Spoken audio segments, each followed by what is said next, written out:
오늘 우리에게 주시는 하나님 말씀 요한복음 1장 43절서부터 51절에 있는 말씀입니다. 신약성경 175면 정도 있을 것 같습니다.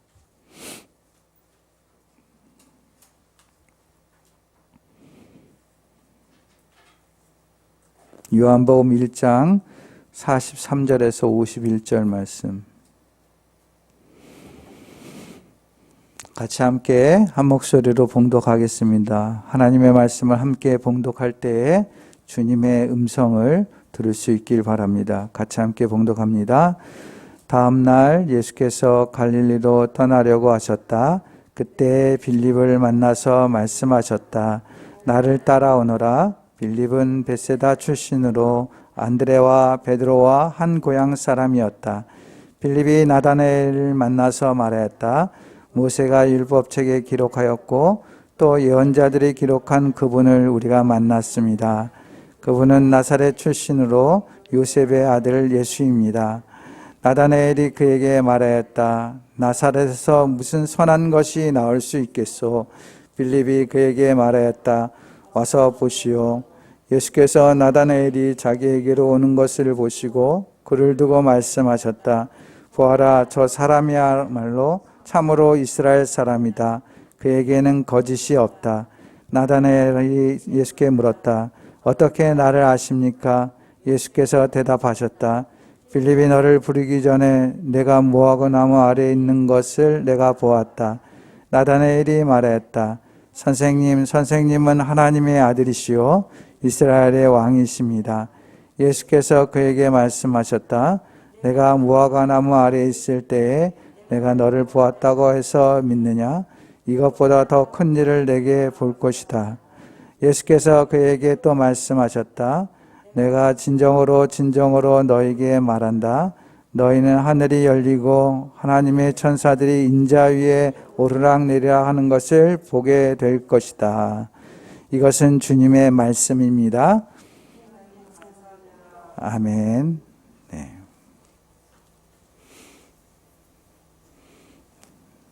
코로나가 조금 이제 확산이 진전되고 있는데 그럼에도 불구하고 또 이제 단계가 이제 내려지지 않고 조금 완화되는 성격을 띱니다.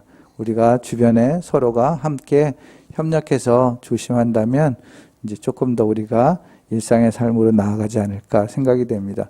어저께 발표한 것처럼 교회도 그 교회 상황에 따라서 한 10% 뭐 면적의 10%인지 이제 정확하게는 제가 기억이 안 나는데 10% 정도는 대면 예배를 드릴 수 있도록 이렇게 완화 조치가 된 것을 알고 있습니다. 그래서 우리는 영상으로 드리실 분들은 또 드리되 또 나와서 드려도 무방하다고 생각이 됩니다. 그리고 다 우리 같이 서로가 삶 속에서 조심하고 있기 때문에 그렇게 우리 교회 안에는 되지 않을 것이라고 생각되고 우려되는 부분, 뭐 식사를 한다든가 소모임을 하는 부분들은 다른 사람들의 유입과 여러 가지가 있기 때문에 어려운 부분이 있기 때문에 그 부분은 조금 자제할지라도 우리가 일상에서 드리는 주일 예배만큼은 우리가 드릴 수 있으면 좋겠다 생각이 됩니다. 그래서 이제 차츰 이제 조금씩 예배도 회복되어지는 그러한 모습으로 나아갈 수 있었으면 좋겠습니다.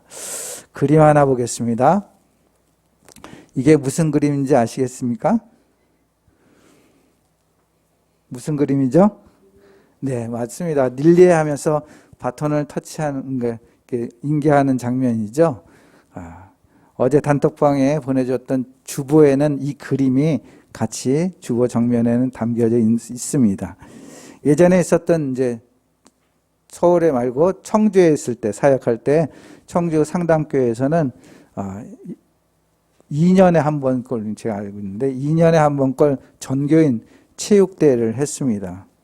충북대학교가 가까웠기 때문에 그 운동장에서 우리가 했던 것으로 기억이 됩니다. 그래서 주일날 오전에 예배를 다 마치고 오후에는 체육대회를 하는 거예요. 정규인 체육대회. 대략 한 700에서 800명 정도 참여를 했습니다. 참여를 해서 시작했습니다. 처음에 시작할 때 교구별로 이제 입장식을 하지 않습니까?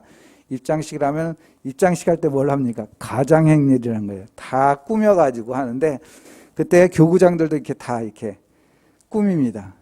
근데 교구장들은 가장 망가지는 쪽으로 이렇게 꾸미고 있습니다. 그래서 제가 기억하는 제 모습은 하와이 여인으로 꾸며서 그냥 거의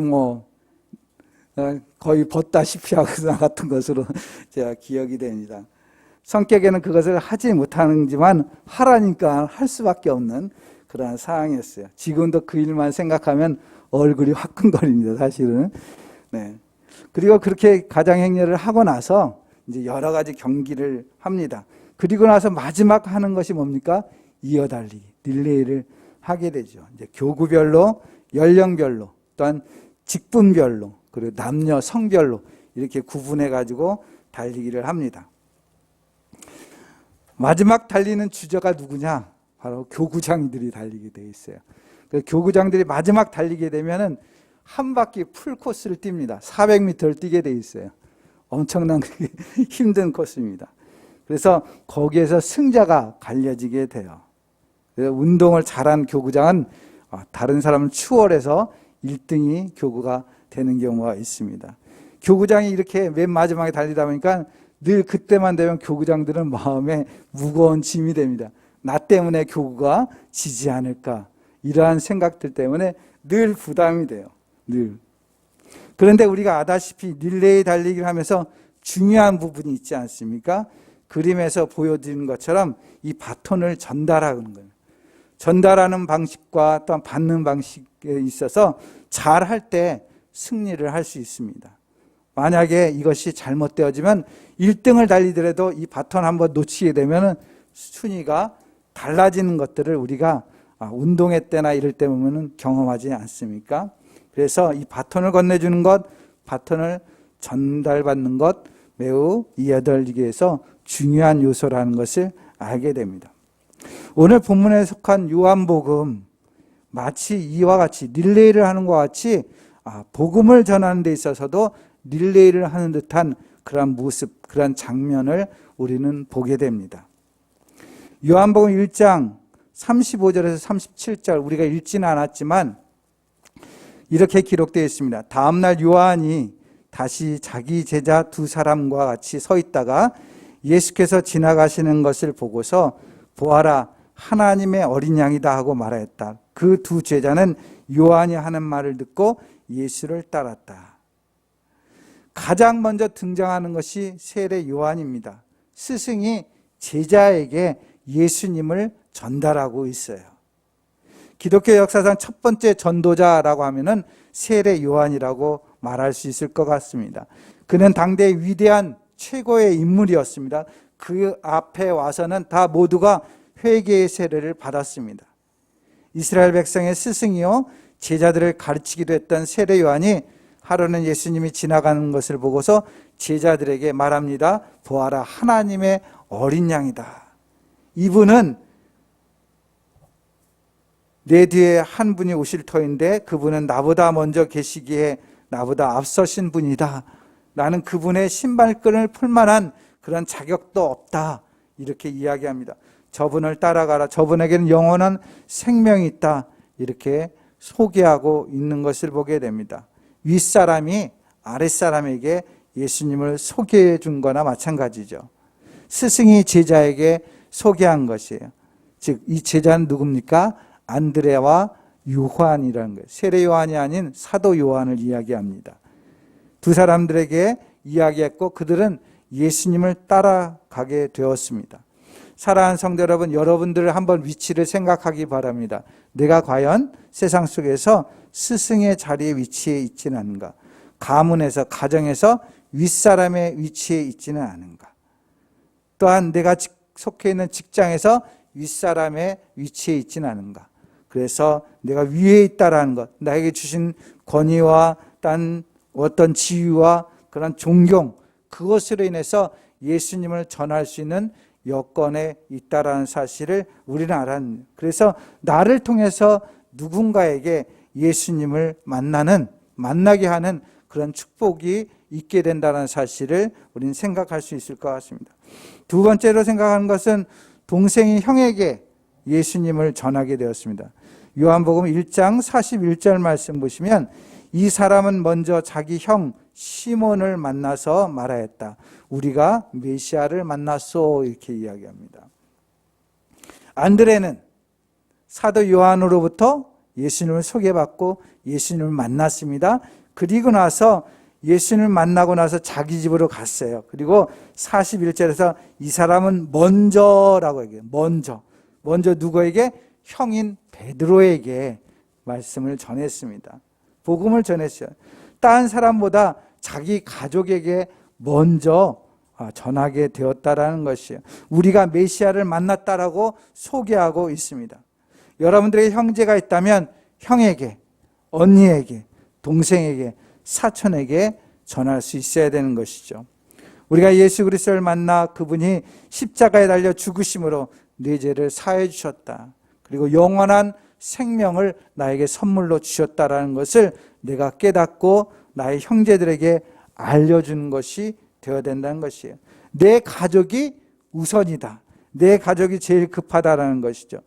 세상에서 자기 가족보다 소중한 분들이 어디 있겠습니까? 가장 소중한 분을 가장 소중한 사람들에게 전하는 건 당연한 일 아니겠습니까?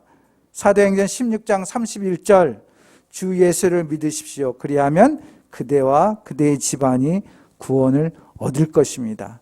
주님께서 약속하신 말씀입니다.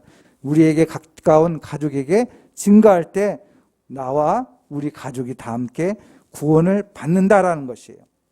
세 번째 보면 같은 동네 사람끼리 복음을 전했어요. 오늘 읽었던 본문 43절에서 44절 말씀이에요.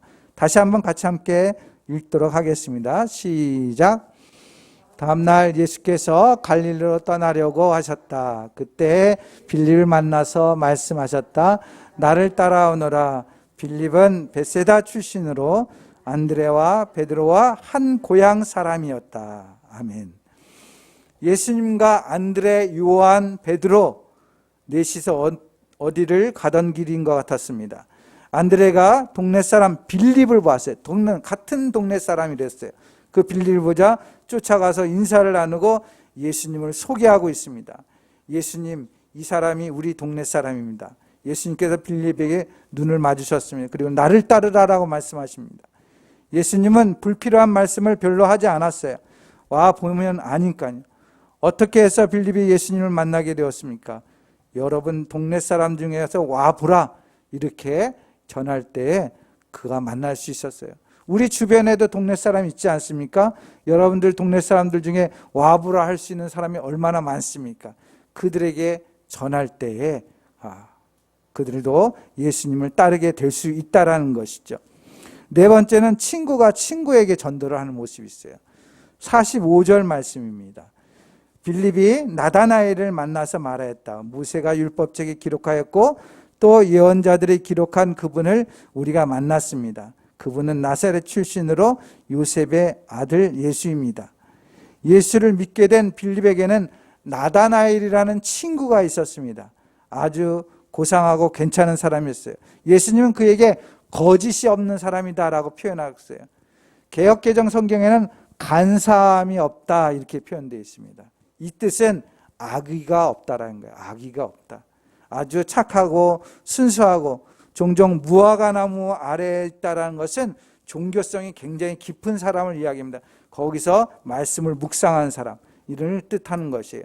종교성이 있는 사람, 그 사람일지라도 그는 예수님을 만나야 되는 것이에요. 종교만 가지고는 우리의 구원이 해결되지 않습니다. 영원한 생명을 소유해야 할 때 우리가 구원이 있는 거예요. 예수님을 만날 때 구원이 있는 것이죠. 하나님이 예수 그리스도를 통하여 우리에게 영원한 생명을 주시는 것입니다. 그래서 빌립은 나다나엘에게 친구에게 소개하고 있는 것이에요. 빌립처럼 여러분에게도 나다나엘 같은 착하고 훌륭한 친구가 있지 않습니까? 그분에게 예수님을 소개해 주십시오. 하나님께서는 여러분을 통해서 주위의 제자나 가족, 친구, 이웃에게 영원한 생명을 주실 예수님을 만나게 하고 싶어 하실 것입니다. 우리 주변에 있는 친구들, 여러 사람들, 그들은 바로 예수님을 믿게 하도록 하기 위해서 나를 보내주셨다라는 사실을 우리는 알아야 됩니다. 이러한 복음의 릴레이가 계속되어지고 있는 것처럼 오늘날 우리도 바톤을 이어받은 사람입니다. 그 바톤을 누구에게 전달해 줄 것인가 늘 우리는 생각하며 복음을 증거하는 그러한 삶을 살아야 할 것입니다. 이러한 복음의 릴레이를 통해서 깨닫게 되는 것은 일단은 전하는 것이에요. 우리의 마음에 어떠한 생각, 될까 안 될까 이러한 생각보다도 전하는 것이 중요합니다. 43절에 나를 따라오너라, 46절에 와서 보시오. 단순한 말뿐이지만 그 모든 일을 행하시는 분은 예수님이셨습니다. 그렇습니다. 우리가 할 수 있는 일은 아무것도 없습니다. 주님께서 하십니다. 단지 우리는 전하느냐 전하지 않느냐가 중요한 것이에요. 여러분들 주보에 보시면 아시겠지만 하퍼 목사님에 관한 이야기가 실려 있습니다. 유명한 설교가인 존 하퍼 목사님은 여러분들이 잘 아시는 타이타닉호에 같이 동승했던 분이라고 합니다. 배가 출몰하게 되었고 목사님도 물에 빠지게 되었어요. 그는 구명조끼를 입고 계셨지만 그 구명조끼도 여기 이야기는 나오지 않지만 자신이 갖고 있는 걸 갖지 않은 사람들에게 주었다고 합니다. 그러면서 구명대 없이 헤엄치던 중 다른 쪽에서 널판지 조각을 잡고 있는 그 한 청년을 발견하게 됩니다. 젊은이를 발견하게 됩니다. 그 젊은이를 향해 하퍼 목사님은 큰 소리로 외쳤어요. 젊은이, 하나님의 구원을 받았습니까? 하나님께 구원을 받았습니까? 라고 외쳤다고 합니다. 그러자 그 젊은이는 아니요 라고 대답합니다. 이때 파도가 치는 바람에 하퍼는 힘에 겨워 물속으로 가라앉았다가 다시 떠올랐어요. 몇 분 후에 다시 두 사람이 거리가 좁혀졌을 때 하퍼는 다시 그 청년을 향해 이렇게 물었습니다. 하나님과 화해했습니까? 아니요, 아직 안 했습니다. 이때 다시 큰 파도가 와서 하퍼를 삼키고 말았어요. 젊은이는 구조대에 의해서 목숨을 건졌습니다. 그 후로 2주일이 지난 후 젊은이가 뉴욕에 열린 기독 청년 집회에 참여해서 자신의 체험담을 이렇게 이야기합니다. 여러분, 저는 존 하퍼에 의해서 마지막으로 전도받은 사람입니다. 그가 죽어가면서 마지막으로 외쳤던 그 말이 저를 구원의 길로 인도했습니다. 이렇게 이야기합니다. 죽음의 순간에도 복음을 전하는 것은 쉬운 일이 아닐 것입니다. 나 살기 바쁜데 다른 사람들에게 복음을 전한다는 것 쉬운 일이 아니에요. 그러나 하포 목사님은 마지막 순간에도 복음을 전하고 있었습니다. 그 주변에 있는 사람, 가까이 있는 사람에게 복음을 전했다는 것이죠. 그 복음을 전했을 때 한 영혼이 구원받는 역사가 일어났습니다. 이 일은 바로 하나님이 하신 일이에요. 사랑하는 성도 여러분, 우리가 되냐 안 되느냐 평가하기 앞서 그냥 복음을 전하면 돼요. 예수님을 믿으십시오. 교회에 다니십시오. 이 한마디 하는 것이에요. 우리가 데리고 온다라는 그런 생각보다도 복음을 전하는 것이 중요하기 때문에 그렇습니다. 나머지는 누가 하십니까? 하나님이 역사하는 것이에요. 그런데 전하는 일보다 더 우선되는 일이 있다고 생각이 됩니다. 그것은 바로 내 자신의 확신이 있어야 됩니다. 내가 믿는 분이 과연 진정한 구원자이신가? 확신이 있어야 되는 것이죠. 오늘 본문 46절에 나다나엘은 이런 말을 하고 있습니다. 나사렛에서 무슨 선한 것이 나올 수 있겠소? 라고 얘기합니다. 예수님에 대한 편견을 가지고 있는 것이죠. 나사렛이라는 동네에서는 선한 것이 나올 수 없다는 거예요. 그 자그마한 동네에 별 볼 일 없는 동네에 무슨 구원자가 나올 수 있겠느냐 이런 말이죠. 위대한 분이 나올 만한 동네가 아니라는 것이에요. 예전에 우리 흔히 고소영, 강부자 이런 말 많이 사용하지 않습니까?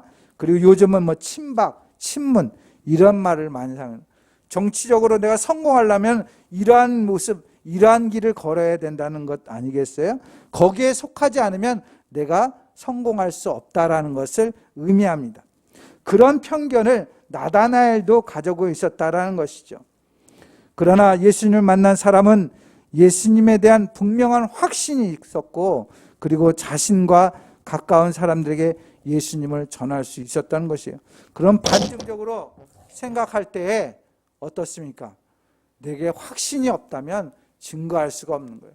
내가 예수님께서 나를 구원하셨다라는 그 은혜를 내가 확신하지 않는다면 구원할 수 없는 것이죠. 저 영혼이 지금 죽어가는데, 저 영혼이 하나님의 생명책에서 벗어나 있는데 지금 구원이 필요한데 전하지 않는다는 것은 나도 구원받을까? 이렇게 확신이 있지 않다라고 생각이 됩니다. 사랑하는 성도 여러분, 여러분 주님께서 나의 구원자 되심을 믿으십니까? 확신하고 있습니까? 진짜 나는 하나님의 생명책에 기록된 하나님의 자녀라는 사실을 분명히 믿고 살아가고 있습니까? 그 믿음이 진정으로 있을 때 내 주변의 사람들을 불쌍하게 여기고 긍휼히 여기고 저들도 다 구원받을 백성임을 생각하고 저들에게 복음을 전할 수밖에 없는 것이죠. 와 보라 소개할 수 있게 되는 것이에요. 내 안에 먼저 확신이 있는지 다시 한번 반문해 보시기 바랍니다. 나에게 가까운 형제, 가족, 내 이웃에게 내가 가지고 있는 그 믿음을 나타내며 증거할 수 있는지 다시 한번 내 마음을, 내 믿음을 점검해 볼 수 있길 바랍니다. 한 이야기가 있습니다. 전에도 한번 소개했던 것 같은데 칼바르트 교수님이 있어요. 그 부분은 20세기의 가장 위대한 신학자로 알려져 있습니다. 그리고 철학자이기도 합니다. 그가 미국을 방문했을 때 여러 신학교에서 특별한 강연을 했습니다. 그때 한 신학생이 이러한 질문을 합니다. 바르트 교수님, 당신의 마음을 사로잡는 가장 큰 진리가 무엇입니까? 라고 질문했어요. 모든 신학생들은 그 자리에 앉아서 아주 위대하고 깊은 심오한 그러한 대답을 들을 것으로 기대했습니다. 그때 바르트 박사는 늘어진 흰 머리카락을 치켜 올리면서 질문한 학생에게 이렇게 대답했다고 합니다. 예수님께서 나를 사랑하십니다. 이것을 내가 압니다. 왜냐하면 성경이 내게 그렇게 말씀하고 있기 때문입니다. 이렇게 고백했다고 합니다. 우리는 내가 믿는 것에 대해서 얼마나 확신을 가지고 있습니까? 하나님께서는 여러분을 향해서 사랑하신다라고 고백했어요. 이 세상보다도 사랑하셔서 우리에게 예수 그리스도를 보내주시고 우리를 심판보다도 영원한 생명을 주겠다라고 약속의 말씀을 우리에게 주셨습니다. 그 말씀을 붙들고 믿음으로 나아갈 수 있길 바랍니다. 확신에 거해서 우리 주변에게 증인된 삶을 살아가는 저와 여러분들 될 수 있길 바랍니다. 본문에서 단순히 와 보라라고 해서 믿었을까요? 물론 하나님께서 하신 일이니까 그럴 수 있겠죠. 그럼에도 많은 이야기들이 생략되어 있을 것이라고 저는 생각이 됩니다. 어느 글에 보니까 우리가 가까운 사람에게 복음을 전파할 때 신경 써야 할 부분에 대해서 말씀한 내용이 있습니다. 첫 번째는 뭐냐면은 친절하게 가끔 찾아가야 한다 이렇게 표현하고 있어요. 즉 이 말씀은 내가 사랑하는 사람이고 또 나에게 소중한 사람이라면 찾아가서 좋은 관계를 형성해야 된다라는 것이죠. 먼저 내가 믿음으로써 그 사람에게 신뢰를 보여줄 수 있는 그런 모습이 되어야 된다. 찾아간다는 것은 또한 수고해야 된다라는 의미죠. 우리가 관심을 가진다는 것은 바로 그 사람을 향해서 수고하고 그 사람에게 투자하는 것을 의미합니다. 우리가 흔히 쓰는 관심, 흥미라는 영어 단어가 뭡니까? interest라는 단어를 써요. interest, 흥미, 관심 그런 단어죠. 그런데 이 단어는 이윤, 이자라는 뜻도 있다고 합니다. 이자를 받으려면 우리가 저축을 해야 되고 투자를 해야 됩니다. 마찬가지로 우리가 시간과 노력과 사랑과 기도로 주위 사람들에게 투자를 해야 합니다. 그러면 거기에서 이자와 이윤이 나오게 되는 것이죠. 즉 영생을 얻는 사람들이 나옵니다. 투자하면 그분들이 하나님께로 돌아오는 것이에요. 예수를 믿게 되는 것입니다. 45절 말씀에 보면 만나서라는 단어가 있어요. 만나서. 헬라어 단어에 휴리스케이라는 단어를 쓰고 있어요. 휴리스케이, 만나서. 이 말의 의미는 적극적으로 찾아 나서서 발견하고 만나게 된 것을 말합니다. 그냥 지나가다가 나다나엘이 저기 있구나 이렇게 본 것이 아니라는 것이에요. 우연히 만난 것이 아니라 적극적으로 찾아 나선 거예요. 그에게도 생명을, 복음을, 예수님을 소개하고 주고 싶어서 찾아 나섰다라는 의미입니다. 빌립이 나다나엘을 염두에 두고 생각하고 그에게 먼저 달려간 것이죠. 43절 말씀에서도 예수님께서 빌립을 만나셨을 때 만나라는 단어를 사용하고 있어요. 동일한 단어예요. 예수님께서 제자들을 만나게 된 것도 그냥 만난 게 아니라 찾아 나선 거나 마찬가지예요.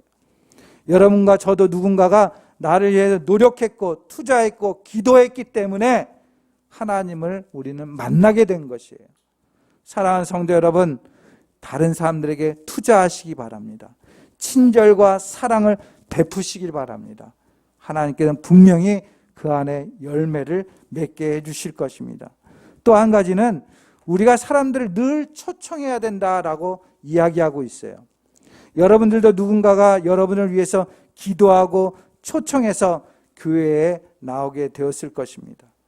교회에 와서 말씀을 듣다 보니까 영원한 생명을 얻게 되어 천국의 영원한 소망을 갖게 된 것이죠. 체스 터튼이라는 사람이 있어요. 이 사람이 이런 말을 했다고 합니다.